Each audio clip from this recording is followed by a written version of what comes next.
Friends, నా పేరు Neha. So మనకు కార్తీక మాసంలో పౌర్ణమి తిథి అనేది చాలా మంచి రోజండి. చాలా పవిత్రమైన రోజు.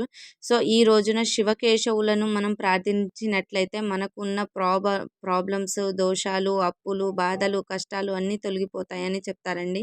సో మనకు చూడండి, మనకు లక్ష్మీదేవికి ఇష్టమైన దీపాన్ని, విష్ణుదేవునికి ఇష్టమైన ఉసిరికాయ చెట్టు అంటే చాలా ఇష్టమండి.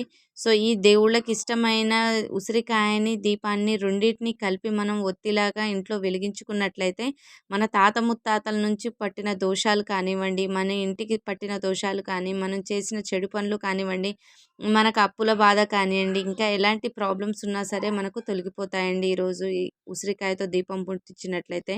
బట్ మీరు చేయకూడని పనులు ఏంటి అంటే దెబ్బతిన్న ఉసిరికాయలు కానీ, దానికి రంధ్రం పెట్టడం గానీ, అలాంటివి కాకుండా నీట్‌గా ఉన్న ఉసిరికాయలతో దీపం ముట్టించండి. మనకంతా మంచే జరగాలని కోరుకుంటానండి. ఓకే.